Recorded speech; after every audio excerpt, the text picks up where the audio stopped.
श्रद्धेय महानुभावों, सत्यार्थ प्रकाश के क्रम में हम लोगों को जो विचार करना है और जो विचार करते आ रहे हैं, महर्षि की गजब कीर्ति है।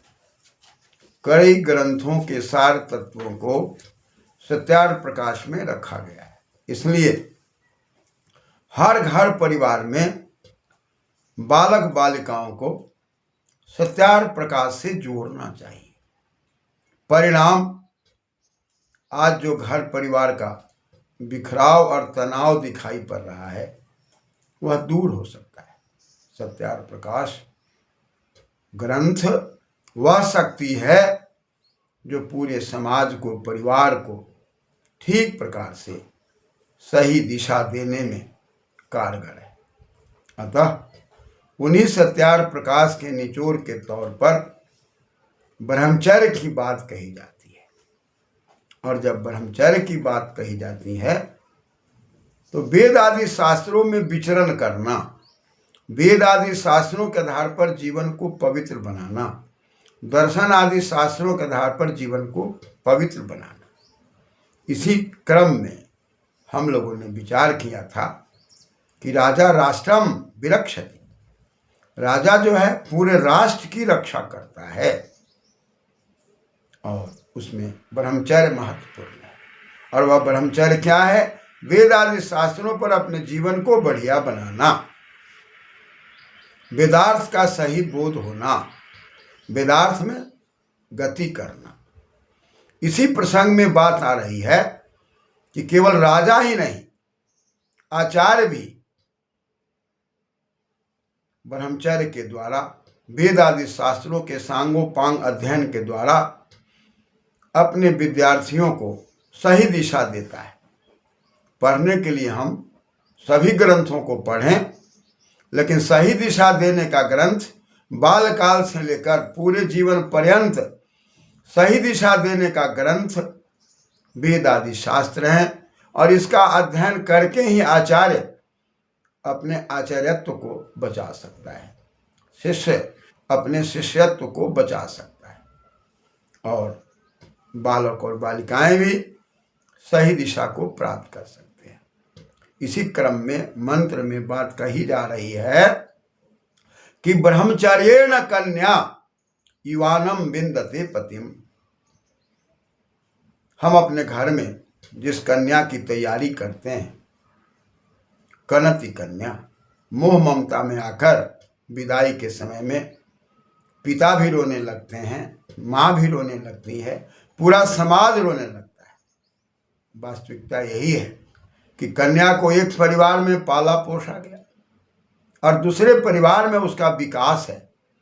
इसलिए कोई भी व्यक्ति एक कन्या को एक जगह रोक नहीं सकता। अतः कन्या के दो घर हैं, एक माता पिता जो जन्म देते हैं और एक सास ससुर के घर। इन दोनों घरों में बढ़िया से कन्या व्यवस्थित हो जाए, इसी के लिए पूरे जीवन पर्यंत माता पिता प्रयास करते हैं, परिश्रम करते हैं।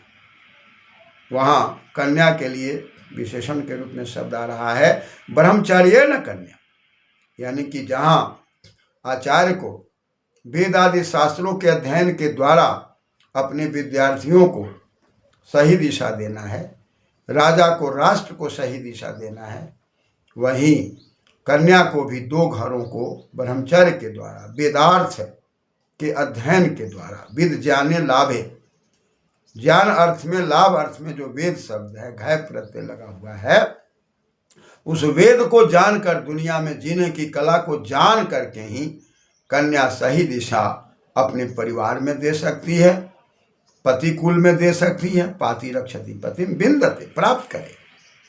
पति को प्राप्त करने के पहले जो अनुष्ठान है वह ब्रह्मचर्य पूर्वक है, वेद आदि शास्त्रों के अध्ययन पूर्वक है। वेद आदि शास्त्रों के अध्ययन करना ही ब्रह्मचर्य है। तो कहा ब्रह्मचर्येण कन्या युवानम विन्दते पति।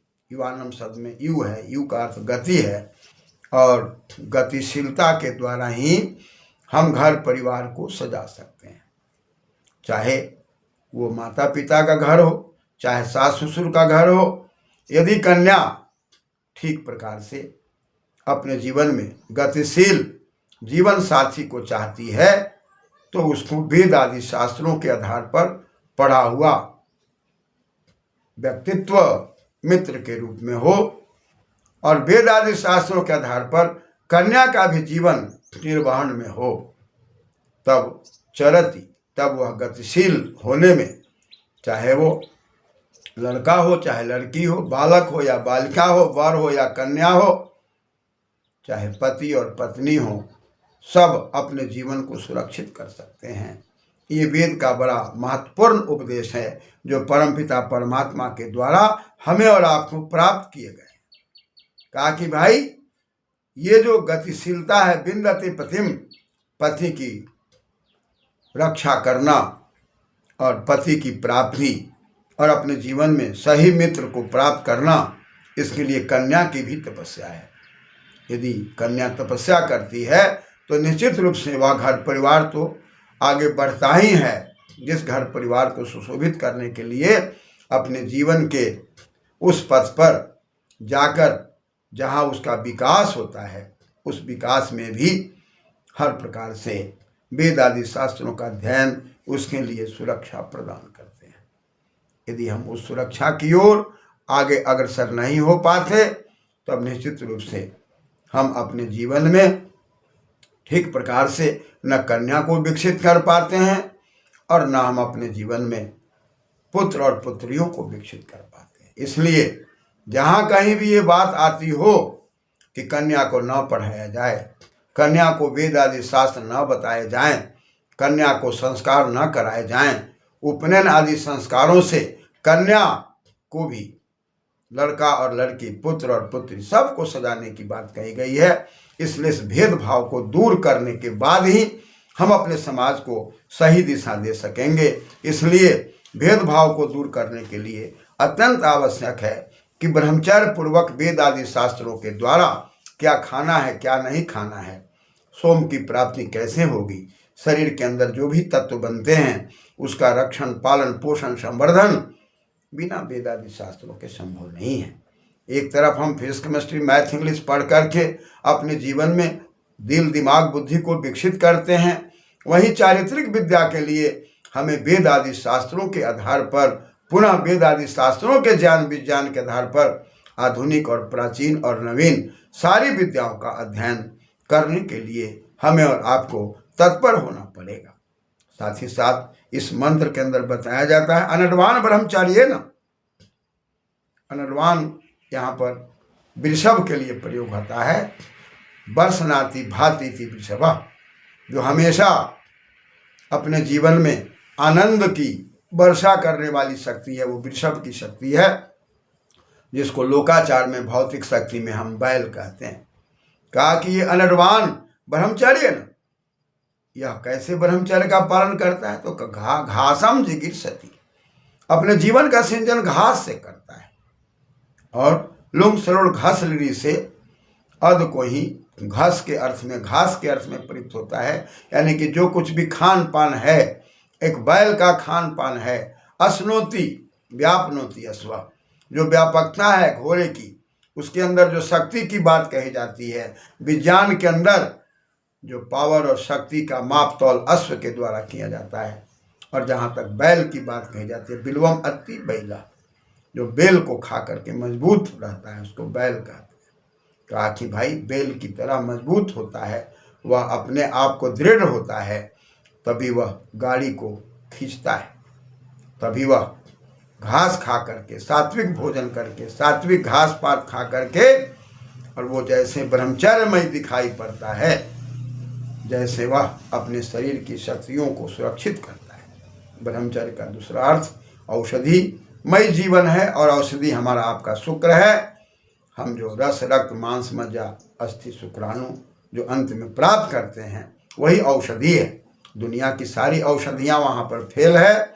यदि हम अपने शरीर की औषधि को स्वीकार करते हैं और अपने ब्रह्मचर्य का पालन करते हैं, सात धातुओं की रक्षा करते हैं, उससे बढ़कर के कोई शक्ति नहीं है। और उसी के क्षय होने के बाद हमें बाहर से नाना प्रकार की औषधियाँ या मेडिसिन को लेना पड़ता है। इसलिए अंदर की औषधि को तैयार करने के लिए ब्रह्मचर्य है। और बैल से और घोड़ा से तुलना दिया जा रहा है कि ये लोग सात्विक खाते हैं, ये घास खाते हैं और सात्विकता के आधार पर इनका जीवन है। अतः मनुष्यों को भी सात्विक भोजन करके अपने जीवन की ब्रह्मचर्य की ताकत को बढ़ाना चाहिए और इस ताकत को बढ़ा करके ही अपने घर परिवार में बालक और बालिकाओं को सही दिशा का निर्देशन होना चाहिए। घासम जिघर्षति, कहा कि जिस प्रकार से घास पात के द्वारा ये अश्व, ये बैल सही दिशा को प्राप्त करने के लिए, मजबूती को प्राप्त करने के लिए और ये गाड़ी को खींचने में या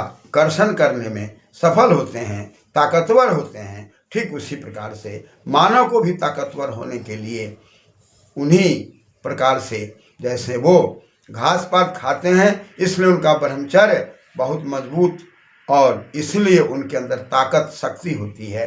घास पात खाने वाले जितने भी जानवर हैं वो सब बड़े ही मजबूत माने जाते हैं। इसी प्रकार से हम सब भी सात्विक भोजन करके, भोजन दो प्रकार का है, एक भक्ष अभक्ष पर विचार करने वाला और बिना भक्ष अभक्ष पर विचार किए हुए जो मन में आया वो खाने वाला, वह भोजन वेद आदि शास्त्रों के विरुद्ध है। भक्ष अभक्ष पर विचार करके सत्व तम को सात्विक बना करके ही हम घर परिवार को संतुलित करेंगे और भोजन की सात्विकता, ब्रह्मचर्य की सात्विकता, ब्रह्मचर्य की सात्विकता, वाणी की सात्विकता और वाणी की सात्विकता के द्वारा हम हर प्रकार से जीवन के हर क्षेत्र में, विद्या के क्षेत्र में या वैभव के क्षेत्र में हम सफल हो सकते हैं। इसलिए वेदों का उपदेश है कि वेद आदि शास्त्रों को पढ़कर हम ब्रह्मचर्य का पालन करें, वेद आदि शास्त्रों का अध्ययन करें और वेद आदि शास्त्रों में जो बातें कही गई है उसको समझ करके सात्विक भोजन करके ही हम, जैसे जानवर में शक्ति ताकत दिखाई पड़ती है, यहाँ जानवर की तुलना केवल शक्ति और ताकत के लिए है, अन्य चीज़ों के लिए नहीं है। इसलिए जो अश्व या बैल की यहाँ तुलना की गई है केवल ताकत और शक्ति के लिए की गई है। जैसे उनके पास ताकत और शक्ति होती है, ठीक हमारे पास भी ताकत और शक्ति घासम यानी कि वह भोजन जो सात्विक है उसको ही खा करके प्राप्त किया जा सकता है। इसलिए अपने भोजन पर संयम अत्यंत आवश्यक है। धन्यवाद।